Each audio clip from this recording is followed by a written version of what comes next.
In 4 minutes, one man scored the most disgraceful goal in football history, and then the most beautiful. Same player, same match, same left arm that cheated the world, and the same left foot that blessed it. But to understand why this match still makes grown men furious 40 years later, you have to understand something darker. Because just 4 years before this game, these two countries had been at war. This is the full story of the most famous 90 minutes football has ever seen. It is the summer of 1982. In the freezing waters of the South Atlantic, two countries are killing each other over a tiny cluster of islands, the Falklands, or as Argentina calls them, the Malvinas. It lasted only 10 weeks, but by the end, hundreds of young men were dead, around 650 Argentine soldiers, and some 250 British. Many of the Argentine boys were teenage conscripts, barely old enough to shave, sent to die on frozen rock, thousands of miles from home. Argentina lost the war, and the wound never healed. By 1986, the two nations didn't even have diplomatic relations, they simply did not speak. And then the football gods did something cruel, or perhaps perfect. They drew Argentina and England into the same path at the 1986 World Cup in Mexico. Argentina's Football Federation actually protested. They asked for the fixture to be avoided, arguing it was politically dangerous. Their request was ignored. The match would happen. Argentina against England. So soon after the blood. So soon after the boys who never came home. This was never going to be just a game of football. To understand what happened that day, you have to understand the man at the center of it. Diego Armando Maradona was born in 1960 in a poor barrio outside Buenos Aires. He grew up in Villa Fiorito, a shanty town with no running water, no paved streets, where families lived in shacks. As a child, he once fell into an open cesspit, and his uncle pulled him out, shouting at him to keep his head above the filth. That was his whole life in one sentence. A boy clawing his way up, out of the mud, refusing to drown. But God had given this poor boy a gift. With a ball at his feet, Diego was not a child from the slums. He was a magician. His junior team, the Cebollitas, the Little Onions, went 141 games without losing. At halftime of professional matches, the crowds would stay in their seats just to watch this tiny boy juggle the ball. He made his professional debut 10 days before his 16th birthday, the youngest player his league had ever seen. But greatness did not come easily. In 1978, when Argentina hosted and won the World Cup, the manager left the 18-year-old Maradona out of the squad. Diego wept. He swore he would never be left out again. Then came the 1982 World Cup in Spain, and disaster. Hunted, kicked, and provoked by defenders all tournament, Maradona finally snapped against Brazil and was sent off. He had let his country down. The petulant boy had cost his team. The critics said it, brilliant, yes, but too hot-headed to ever lead. In 1984, he moved to Italy, to Napoli, a poor, struggling club in a poor, struggling city that the rest of Italy looked down on. It seemed a strange choice. Instead, Diego and Naples fell in love. He became their god. And quietly, in those years, the boy became a man. Argentina's manager, Carlos Bilardo, saw it. He went to Maradona and made a decision that shocked the country. He handed the 22-year-old the captain's armband, taking it from Daniel Passarella, the very man who had lifted the World Cup in 1978. Passarella was furious. He walked out of the squad just before the tournament began. Argentina arrived in Mexico in chaos. Poor form, a fractured dressing room, and a young captain everyone doubted. And yet, something had changed in Diego. When South Korea kicked him black and blue in the opening match, he didn't retaliate. He just got up, again and again, and played. He was being fouled more than any player in World Cup history, 53 times across the tournament, a record that still stands today. And he never lost control. He was carrying an entire nation on his back, and he refused to break. There was even a strange twist with the shirts. The Mexican heat was brutal, and Argentina's blue jerseys were too heavy. With 3 days to go, a staff member was sent into the shops of Mexico City to find something lighter. He came back with 2 options. The squad couldn't decide until Maradona walked in, pointed at one, and said simply, "That's a nice jersey. We'll beat England in that." They bought 38 of them off the shelf, sewed on homemade badges, and ironed on shiny American football numbers. In that cheap, hastily bought shirt, Diego Maradona was about to become immortal. Across the tunnel waited England, managed by the respected Bobby Robson, missing their injured captain, but dangerous, with a deadly striker named Gary Lineker who was scoring for fun. And there was old poison between these teams too, going all the way back to 1966, when an England manager had called Argentina's players animals. The war, the history, the grief, the greatest player alive.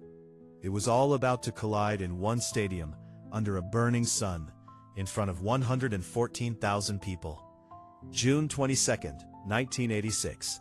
The Estadio Azteca, Mexico City. The tension is unbearable. Fans of both nations have already clashed in the streets and in the stands. This is not a stadium. It is a battlefield with no weapons. Every Argentine in the crowd carries the memory of the war.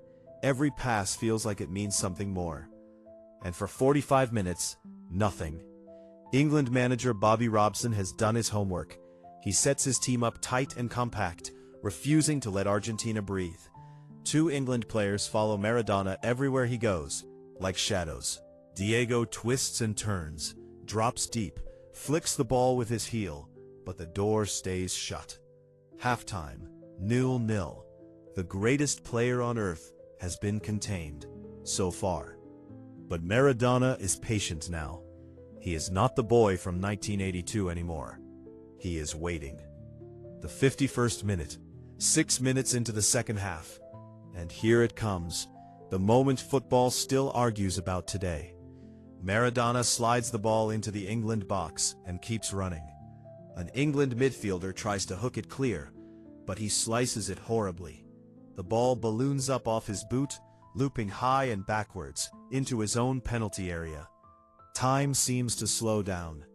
England's goalkeeper, Peter Shilton, one of the best in the world and a full head taller than Maradona, comes charging off his line to punch the ball away. There is no contest here. Shilton is 1.85 meters, Maradona is 1.65 meters. The ball is high. The goalkeeper will win it. But Diego doesn't think like other men. As they both rise, Maradona raises his left fist, kept sneakily close to his head, hidden from view, and he punches the ball, up and over Shilton, into the empty net. For half a second, the stadium isn't sure what happened. Then Shilton spins around in fury. The England players erupt, swarming the referee, pointing at their hands, screaming that it was handball. And it was, clearly, obviously. But the referee didn't see it. His linesman didn't flag. There was no video replay in 1986, no second look. The referee pointed to the center circle. Goal. 1-0, Argentina. Maradona, glancing nervously at the officials, waved his teammates over to celebrate quickly, to sell it, to make it real before anyone could change their mind. The most outrageous act of cheating ever caught on camera had just been written into history. And now, the part that makes 1986 unlike any other match ever played. Because most cheats hide. Most villains slink away. But just 4 minutes later, the very same man silenced every argument in the most spectacular way imaginable. The ball comes to Maradona, deep in his own half, almost 60 meters from the England goal. He receives it, spins on the spot with a beautiful pirouette, and he is off. He glides past the first man, then a second. England's players lunge at him, and he leaves them grasping at air. The ball is glued to his left foot, as if tied there with string. The whole stadium rises as one. Only the goalkeeper remains. Maradona feints, sends him sprawling to the ground, and rolls the ball gently into the empty net. 10 seconds, 60 meters. 5 England players beaten. The Argentine commentator completely lost his mind on air, screaming, "Genius, genius," over and over, before breaking down and crying that he wanted to weep, thanking God, shouting, "Long live football." The world would later vote it simply the goal of the century. But England, to their great credit, did not die. Bobby Robson threw on a winger named John Barnes, and suddenly England came alive. Barnes began tearing down the left, whipping cross after cross into the Argentine box. In the 85th minute, one of those crosses found Gary Lineker, who stabbed it home. 2-1, game on. And it nearly became 2-2. Moments later, Barnes crossed again, and Lineker stretched out, inches from the ball, the goal gaping, and somehow couldn't quite reach it. The faintest touch, and England would have equalized. But it didn't come. The final whistle blew. Argentina had won, 2-1. In a single afternoon, Diego Maradona had shown the world both faces of football, the devil and the angel, the cheat and the genius, separated by just 4 minutes. A French newspaper captured it perfectly. Half angel, half devil. After the match, the reporters surrounded Maradona. They asked him directly, "Did you handle the ball?" And Diego gave the answer that named the moment forever. With a sly smile, he said the goal was scored a little with the head of Maradona and a little with the hand of God. It was genius theater, an admission and a denial wrapped in one unforgettable phrase.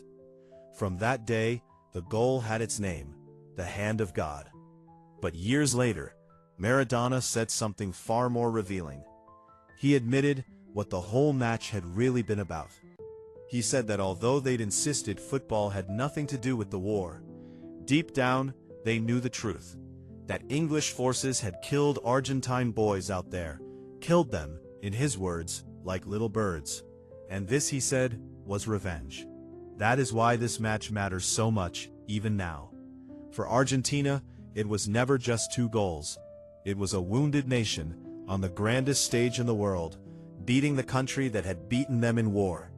It was pride. It was grief. It was payback. England never forgave him. The goalkeeper, Peter Shilton, said decades later that he could have accepted the handball. What he could never forgive was that Maradona never once apologized. Diego never did. He cherished that afternoon until the day he died. And here's the thing people forget. Beating England was only the quarterfinal. Maradona wasn't finished.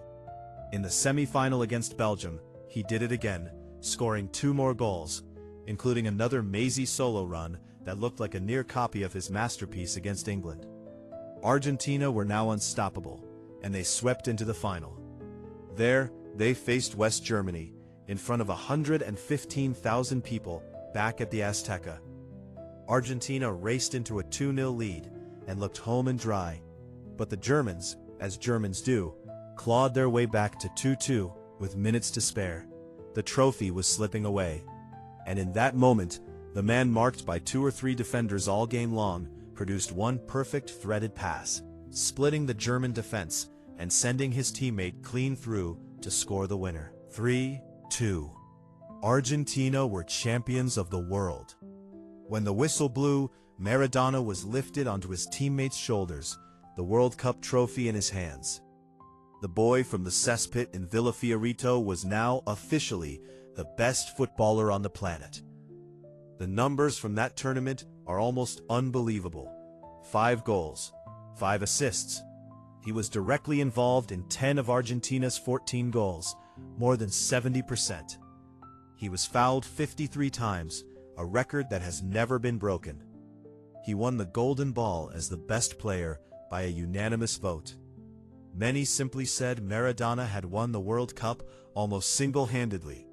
A 14-year-old boy named Zinedine Zidane, watching from France, said Maradona was on another level entirely.